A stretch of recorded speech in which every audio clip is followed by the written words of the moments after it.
People always assume that driving a city bus is the most mundane job on the planet.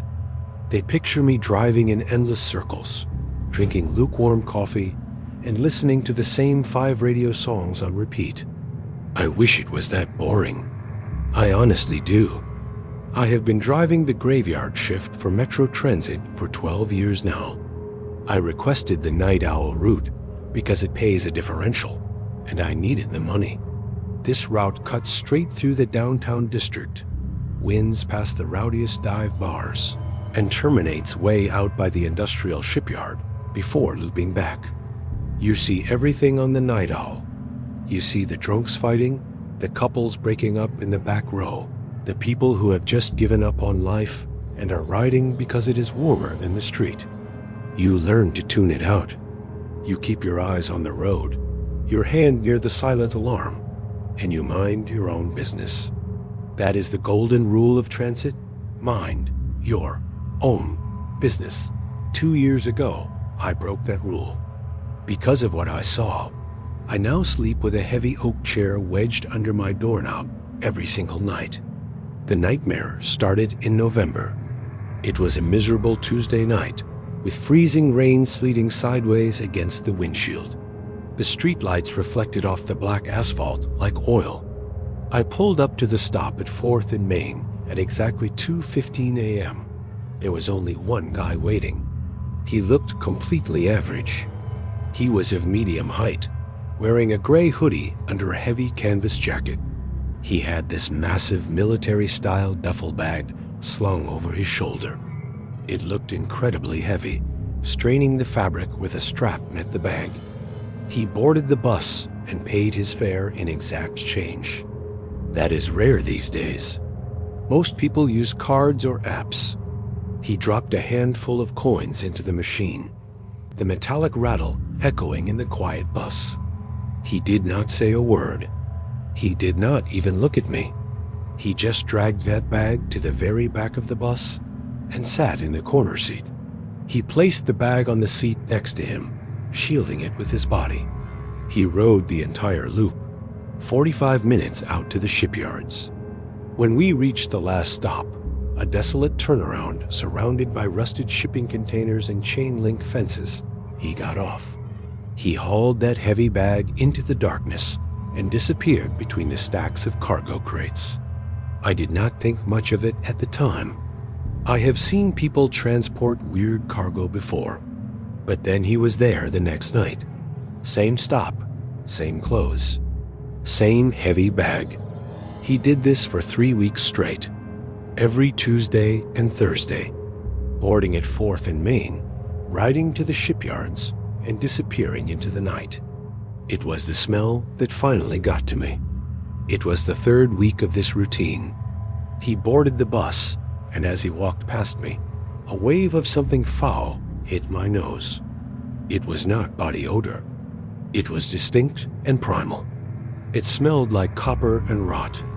It reminded me of a time a deer died under my porch in the summer heat. I watched him in the rearview mirror. He was struggling with the bag more than usual that night. It seemed heavier, more unwieldy. He sat in the back, and I started driving. About halfway through the route, the bus hit a deep pothole that maintenance had been ignoring for months. The vehicle jolted hard. From the back, I heard a wet, heavy thud.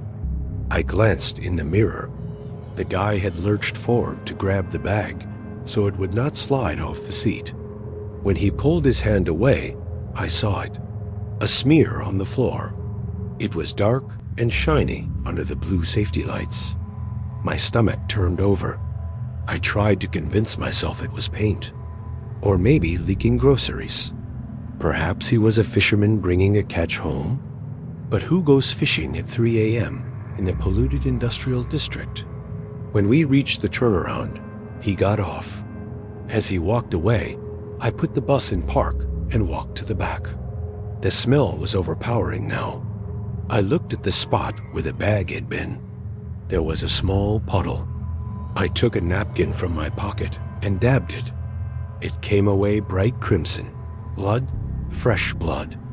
I stood there, freezing, the rain hammering on the roof of the bus. I should have called dispatch. I should have called the cops right then. But I panicked.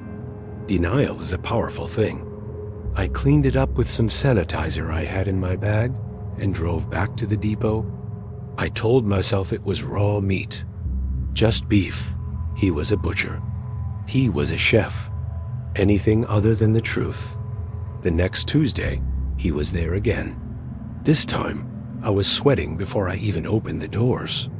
He stepped up, coins in hand. I forced myself to look him in the face for the first time. He looked terrifyingly normal. That was the scariest part. He looked like a guy who worked in IT, or maybe an accountant. He had glasses and a soft jawline, but his eyes were dead. Just flat, shark eyes that seemed to absorb the light rather than reflect it. He walked to the back. I drove on autopilot. My heart was hammering against my ribs, so hard I thought he could hear it. I knew I had to do something. I could not just be a chauffeur for whatever this was. When we got to the shipyard, I unalived the interior lights. "Last stop," I called out, my voice cracking slightly. He stood up, hoisted the bag, and exited the rear door. I waited until he was about 50 yards away, disappearing into the maze of shipping containers. Then I did the stupidest thing of my life. I grabbed the heavy tire iron I keep under my seat for protection, slipped out the front door, and followed him. The rain masked the sound of my footsteps. I trailed him through the mud, hiding behind stacks of pallets and rusted machinery. He walked deep into the yard, toward a section of the marsh that borders the river. The smell of the ocean was mixed with the chemical stink of the port. He stopped at the edge of the water. I watched from behind a rusted dumpster, peering around the corner. He unzipped the bag. He did not dump the whole bag at once. He reached inside and pulled out something wrapped in black plastic. It was about the size of a football. He threw it into the water with a heavy splash. Then another object, long and thin this time. Another splash. He was emptying it piece by piece to avoid making a large commotion in the water. He turned the bag over to shake out the last of it. Something fell out and rolled onto the mud. It did not make it to the water. He cursed. I heard his voice for the first time. It was high and nasally. He said, "Damn it." He scrambled down the steep, muddy bank to retrieve it. This was my chance. I needed to see what it was. I needed to know. I crept forward, my boots squelching softly in the mud. I reached the spot where he had been standing. I looked down the embankment. He was down there, wrestling with the mud, trying to find the object in the dark. Then I saw the bag. He had left it open on the ground near my feet. I shined my phone flashlight into the open duffel bag. It was not empty. There was one thing left at the bottom. It was a head. A human head. It was a woman. Her hair was matted with blood. Her eyes were open, staring up at me, milky and clouded with death. But the worst part was her mouth. Her lips were sewn shut with thick, translucent fishing wire. I let out a sound. A gasp, a whimper. I could not help it. The horror punched the air out of my lungs. Down the bank, the man frozen. He slowly turned his head up toward me. He saw the light. He saw me standing there. He did not run. He did not panic. He just smiled. It was a slow, spreading grin that showed too many teeth. "You are early," he whispered. The sound carried perfectly in the damp air. I did not wait to ask what he meant. I ran. I ran faster than I have ever run in my life. I could hear him scrambling up the bank behind me, his heavy boots thudding on the wet earth. I sprinted back through the maze of containers, my lungs burning, slipping on the wet gravel. I could hear him whistling behind me. He was whistling a tune, a cheerful, upbeat nursery rhyme. I burst onto the bus, slammed the doors shut, and jammed the gas pedal to the floor. I did not look back until I was 3 miles away. I drove straight to the police station. I was shaking so hard I could barely speak. I told them everything. I gave them the description, the location, the dates. They sent a SWAT team out to the marsh that night. They found the bag. They dragged the river and found the remains of 3 different women in that water.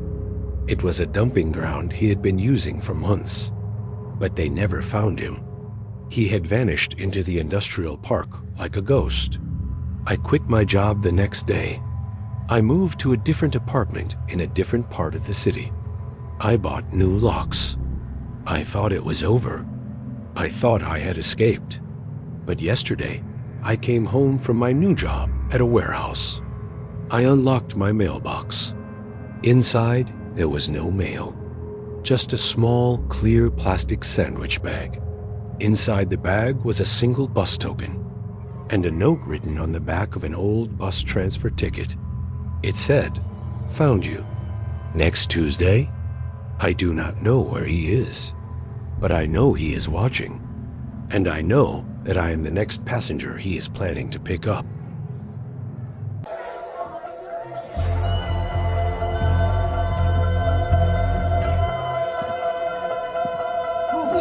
I grew up in upstate New York, so I understand snow.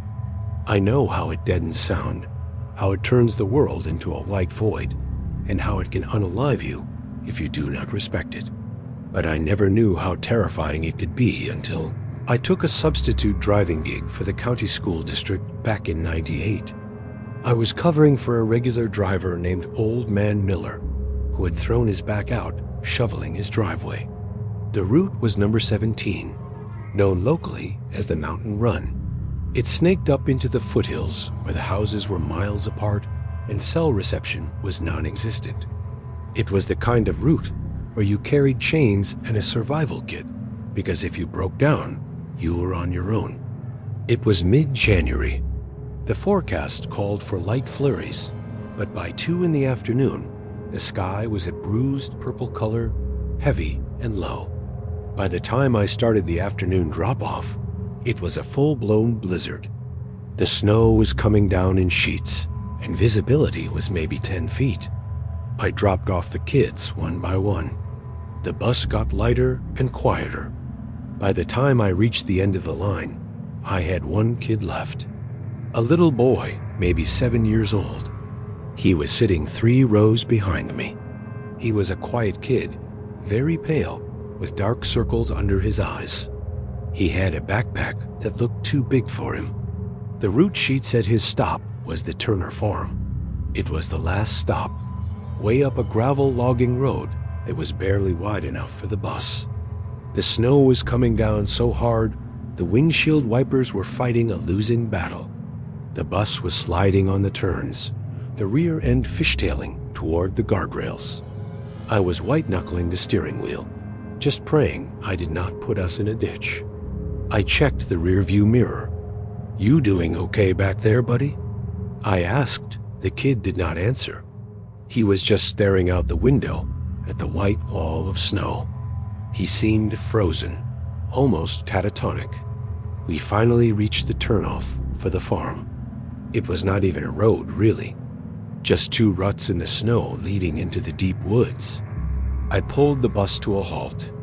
The red stop sign swung out mechanically. The amber lights flashed against the swirling snow, creating a strobe effect. I opened the door. Standing there, right at the edge of the tree line, was a man. He was huge. He was wearing a tattered Carhartt jacket and a hunter's cap with the ear flaps down. He did not have a coat for the kid. He did not look like a dad waiting for his son. He looked angry, impatient. The kid stood up slowly. He looked at me. His eyes were wide and pleading. He shook his head, just a tiny, microscopic movement. No, I frowned. The instinct in my gut flared up. "That your dad?" I asked the boy softly. The kid did not speak. He just gripped the back of the vinyl seat until his knuckles turned white.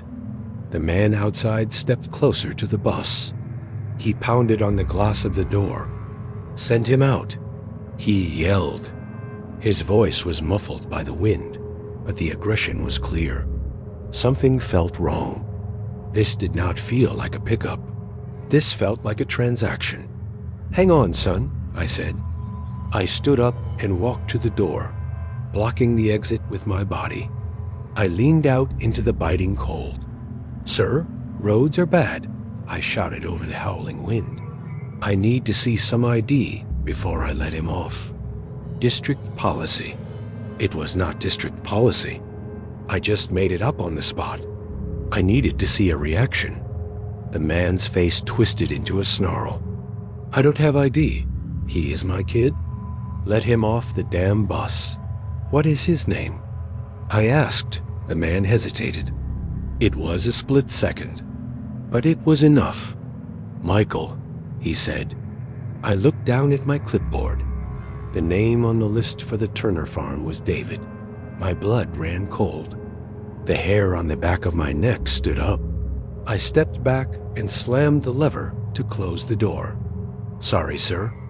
Can't do it. Name doesn't match." The man roared. He lunged at the doors, jamming his fingers into the rubber seal, trying to pry them open with brute strength. The metal groaned under the strain. "Sit down." I yelled at the kid. "Get down on the floor." I scrambled back to the driver's seat. I slammed the bus into gear. The tires spun, whining on the ice. The bus fishtailed, then caught traction. The man was running alongside us, hammering on the glass, screaming obscenities. He reached into his jacket and pulled out something silver. A handgun. Pop. The side mirror shattered into 1,000 pieces. I ducked, yanking the wheel to the left. The bus swerved, taking up the whole road. We picked up speed. I did not care about the snow anymore. I did not care about the ditch. I just drove. We careened down the mountain road. I was doing 40 in a blizzard. I grabbed the radio mic. "Dispatch. Dispatch, this is Route 17. I have shots fired. Someone is chasing the bus." Static. Nothing but white noise. The storm and the mountains had unalived the signal. We were completely alone. I looked in the rear view. Headlights. Twin beams cutting through the snow behind us. He was following us in a truck. He was gaining. A school bus is built like a tank, but it is slow. He was in a large pickup truck. He rammed the back of the bus. Wham! The whole frame shuddered violently. The kid screamed from the floor. "Stay down." I bellowed. "Do not get up." We were coming up on the old wooden bridge that crosses the creek. It is a one-lane bridge with low railings. If I could get across and block it, he could not pass. He hit us again, harder this time. The bus slid sideways, nearly jackknifing.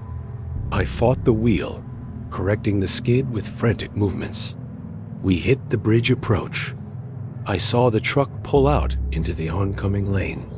He was trying to pull alongside us. He was going to shoot through the driver's window. I made a choice. It was him or us. As his hood pulled even with my seat, I saw his face through the swirling snow. His teeth were bared, his eyes wild with rage.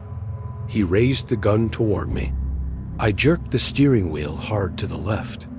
I sideswiped him. The heavy steel body of the school bus slammed into his pickup with the force of a freight train.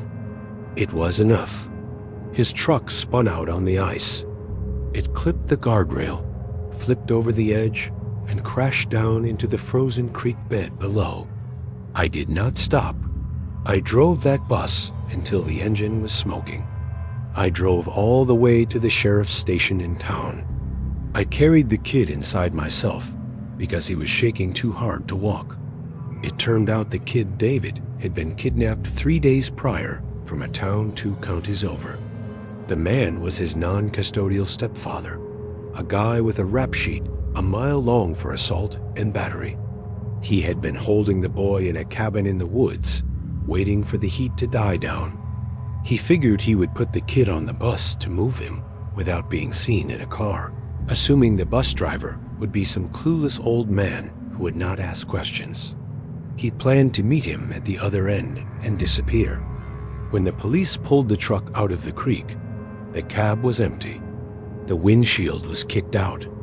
They found blood on the seats and footprints leading into the deep woods, but they never caught him. He vanished into the storm. I do not drive buses anymore. I work in a call center now. It is boring. I like boring. But every time it snows, really snows, I get this itch between my shoulder blades. I find myself looking out the window, expecting to see a figure standing at the edge of the tree line, waiting for the bus to stop.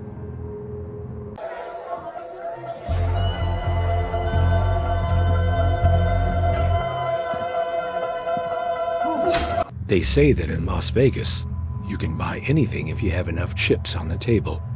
You can buy silence. You can buy time.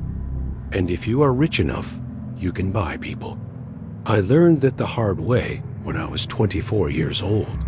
Back then, I was working for a high-end charter company that catered to the whales, the high rollers, the corporate executives, and the trust fund kids who treated the city like their personal playground. The money was incredible. The tips alone paid my rent. All I had to do was wear a black suit, keep the interior of the coach spotless, and most importantly, keep my mouth shut. I was good at it. I was the invisible man. I drove celebrities who were so high they could not remember their own names, and I drove politicians who were meeting women who were definitely not their wives. I never judged. I just drove. But this specific trip was different. It felt wrong from the moment the reservation came through the fax machine. It was a last-minute booking for a VIP bachelor weekend. The destination was a private, unlisted ranch in the middle of the Nevada desert, about 4 hours north of the city. The client requested the executive coach. That was our flagship vehicle. It was a 40-foot beast with blacked-out windows, plush leather captain's chairs, a full wet bar, satellite TV, and a sound system that could shake the pavement. It was basically a rolling nightclub. I pulled up to the pickup location at 2 in the morning. It was not one of the main casino entrances with the valet stands and the lights. It was a service entrance around the back of one of the most exclusive hotels on the Strip.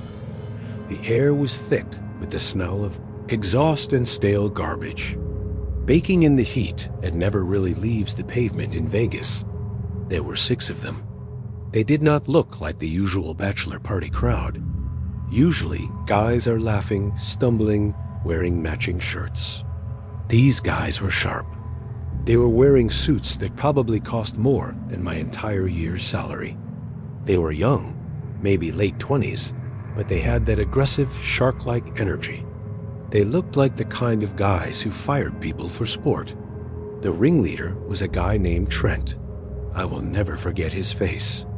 He had slicked back hair and a smile that did not reach his eyes. He walked up to me while I was loading their overnight bags into the undercarriage. He did not say hello. He just handed me a crisp $100 bill. "Rules of the road, driver," he said. His voice was smooth, confident. The partition stays up. The intercom stays off. What happens on the bus stays on the bus. You understand? I took the money. I gave him my standard professional nod. Yes, sir. My job is just to get you there safely. You won't hear a peep from me. He stared at me for a second, analyzing me, looking for any sign of weakness. Then he slapped the side of the bus. Good man. Let's get this show on the road. They started loading up. It was the usual stuff at first. Coolers of expensive beer, bottles of scotch that were older than I was, bags of takeout food. But then things got weird. Two of the guys, a heavy-set one and a nervous-looking guy with glasses, came out of the hotel service door carrying a large object. It was a rug, a massive ornate Persian rug.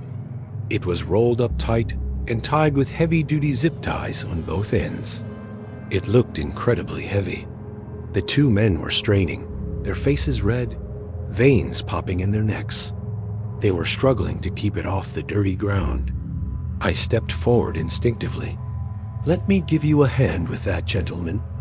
I can put it in the luggage bay for you." "No," Trent barked. It was sudden and violent. I froze. The other guys stopped talking.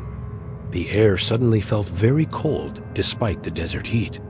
Trent stepped in front of me, blocking my path to the rug. He forced a laugh, but it sounded brittle. No, that is the entertainment, buddy. Can't put the entertainment in the luggage bay. It might get damaged. We need that inside the cabin." I looked at the rug.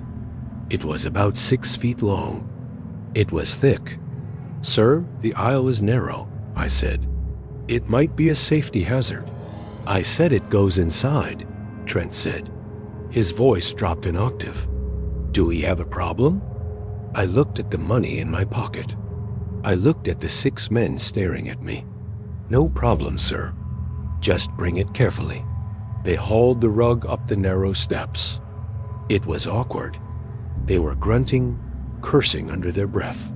They shoved it all the way to the back of the bus, wedging it behind the last row of seats near the emergency exit. I got in the driver's seat, closed the door, and locked it. I checked my mirrors. The partition wall behind me was a solid slab of soundproof glass and fabric. I pressed the button to raise the privacy shade. I was now sealed off from them. I was just the pilot. I started the engine, the diesel rumble vibrating through the floor, and pulled out onto the empty street.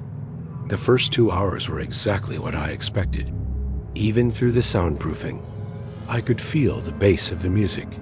The bus swayed slightly as they moved around. I could hear muffled shouts and laughter. I focused on the road. The highway out of Vegas is a long, dark ribbon of nothing.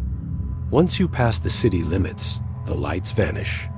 It is just you, the asphalt, and the endless black desert. Around 3:30 in the morning, the atmosphere changed. I did not see it happen, but I felt it. The music stopped abruptly. The heavy bass that had been vibrating my seat cut out. The laughter died. I turned down my own radio. I glanced at the privacy partition. The shade was still down, so I could not see anything. But I could hear voices. They were not shouting anymore. They were arguing. It was that low, intense tone of voice men use when they are scared or angry. I strained my ears. The air conditioning was humming, so it was hard to make out individual words.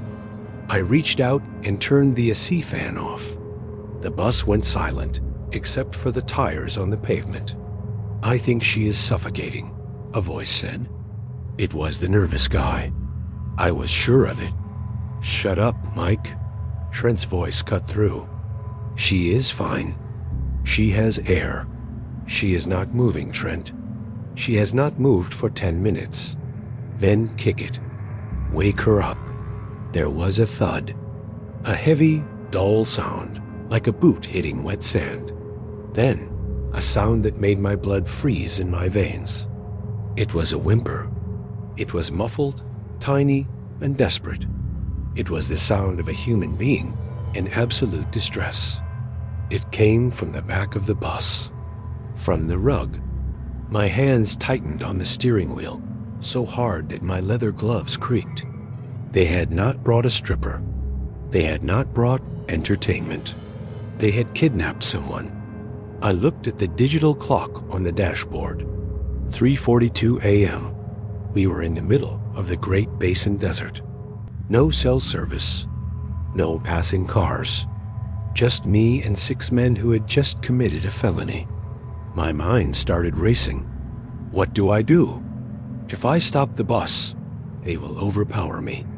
There are 6 of them. They are drunk, adrenaline-fueled, and clearly dangerous. If I keep driving, I am an accessory. I am delivering a victim to a torture chamber in the middle of nowhere. I didn't sign up for this, the nervous voice said again. He sounded like he was hyperventilating. You said we were just going to scare her. You didn't say we were taking her to the ranch. We are past that point, Mike. Trent yelled. We are committed. So stop whining and pour me a drink. Please, the muffled voice from the rug cried out. It was clearer this time. Please, I can't breathe. It was a woman. She sounded young. I felt a wave of nausea wash over me. I wanted to slam on the brakes. I wanted to grab the tire iron and run back there. But I knew I would be dead before I made it halfway down the aisle. Trent looked like he knew how to hurt people. I needed a strategy. I needed help. I looked at the GPS. We were 20 miles from a permanent Border Patrol checkpoint. It was my only hope. If I could get the bus there, I could stop, jump out, and scream for help. The agents would be armed. They could handle 6 guys in suits. But I had to keep them calm until then. I had to pretend I knew nothing. I grabbed the intercom microphone. My hand was shaking so badly, I almost dropped it. I took a deep breath, trying to steady my voice. Gentlemen, I said. Sorry to interrupt the party. Just wanted to let you know we are hitting some construction up ahead. Might get a little bumpy. We are about 45 minutes from the destination. There was total silence from the back. Then the partition door slid open. I did not turn around immediately. I kept my eyes on the road, watching the white lines flash by. I could smell him before I saw him. Whiskey, sweat, and fear. Trent leaned into the driver's cabin. He was holding a glass of scotch. His tie was undone. He was sweating profusely. Everything okay up here, driver? He asked. His voice was casual, but his eyes were drilling into the side of my head. He was checking. He wanted to know if I had heard the girl scream. I forced myself to turn and look at him. I put on the mask, the customer service mask. I smiled. Yes, sir. Just navigating some crosswinds. The bus catches the wind like a sail out here. He stared at me. He took a sip of his drink, his eyes never leaving mine. You got good hearing, driver? My heart hammered against my ribs. Standard hearing, sir. Why? Is the music too loud? I can adjust the speakers from here. He studied me for another long, agonizing second. He was deciding whether to unalive me right then and there. I could see the calculation in his eyes. Finally, he reached into his jacket pocket. He pulled out another wad of cash. He crumpled it up and threw it onto the dashboard. Keep the music loud, he said softly, and drive faster. We are in a hurry. You got it, I said. He slid the partition closed. I heard the lock click. I let out a breath I did not know I was holding. I was still alive, but the clock was ticking. I pressed my foot down on the accelerator. The engine roared. The speedometer climbed. 70, 75, 80. I needed to get to that checkpoint. 10 miles. I could hear them in the back again. They were moving things around. The bus shifted weight. Get the other zip ties, one of them said. She's trying to kick through.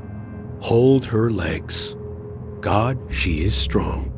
I bit my lip until I tasted copper. I focused on the horizon. I was looking for the floodlights, the bright halogen lights at the federal checkpoint. 5 miles. I saw a glow in the distance. It was faint, orange against the black sky. Come on, I whispered.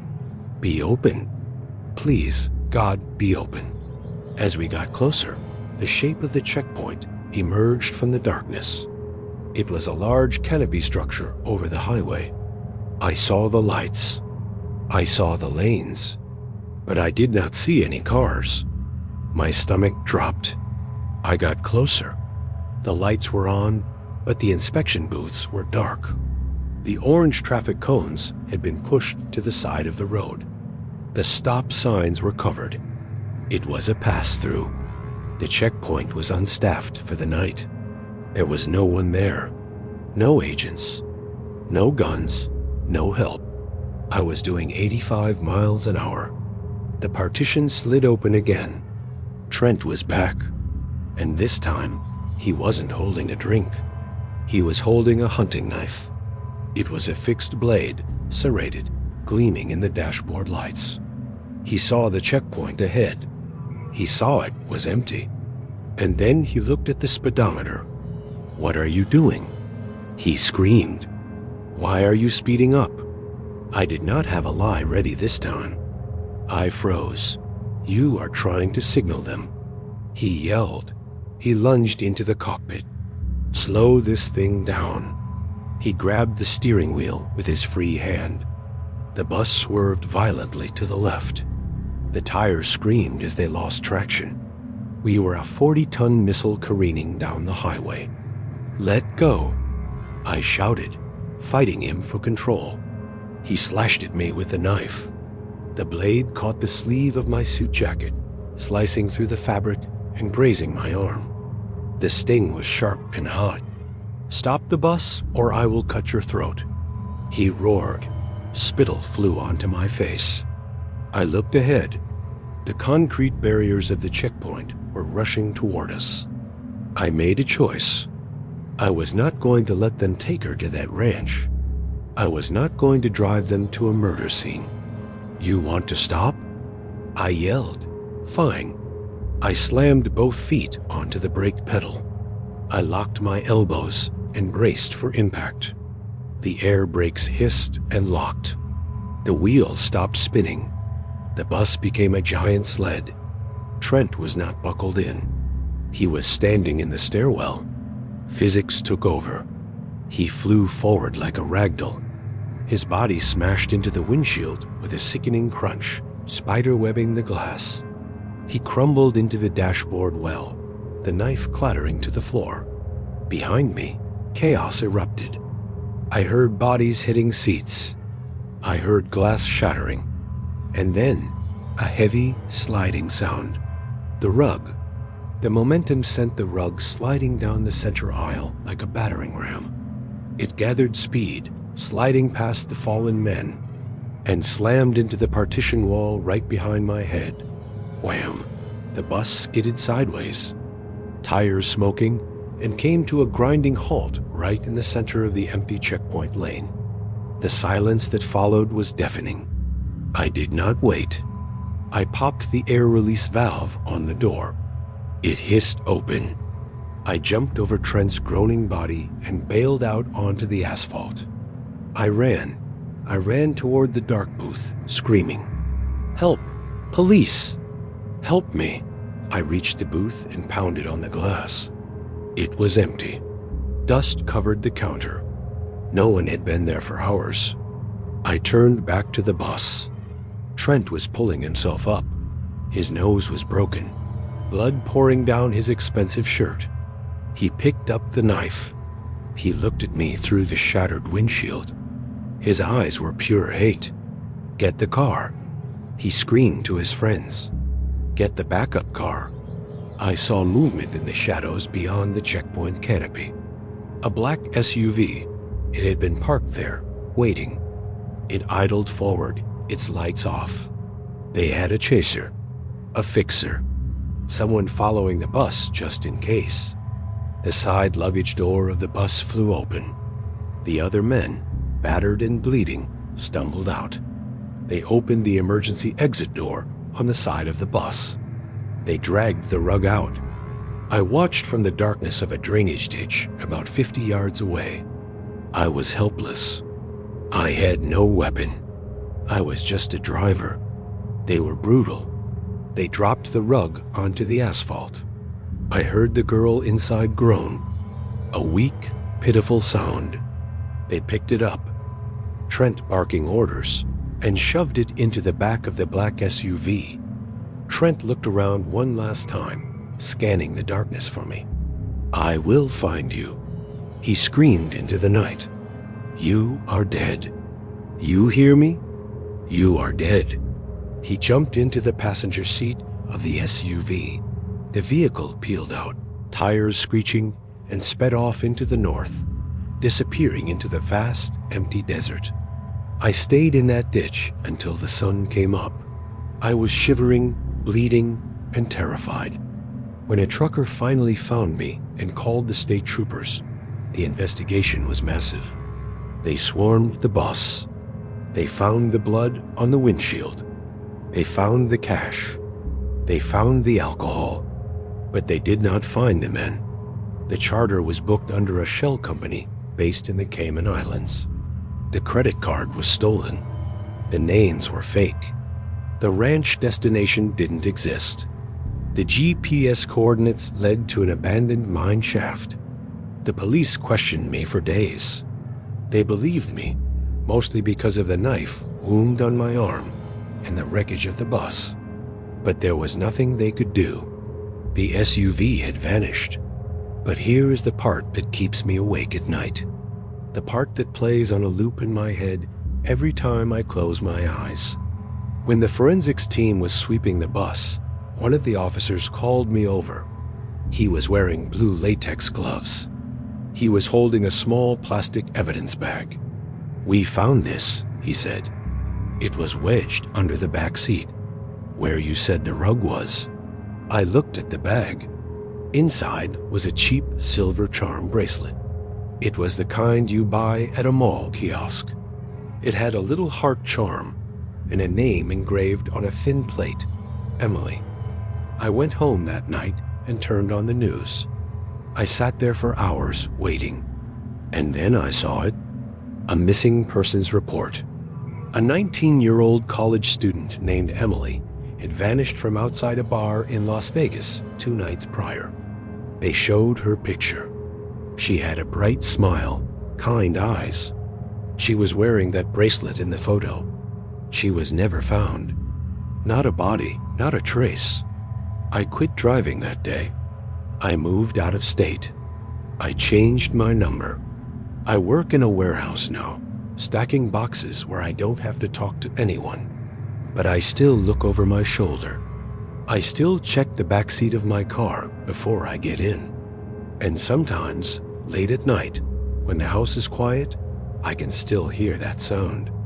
The sound of a girl struggling to breathe inside a rug. And I remember that for 4 hours, I was their driver. I was their accomplice. And I am the reason they got away. And that's all for tonight. Remember, the most terrifying monsters are the ones that look just like us. The ones who might even live right next door. If these stories serve as a good reminder to trust your instincts, then show your support and like and subscribe. Hitting that bell means you'll get a warning before the next nightmare begins. Sleep well, if you can.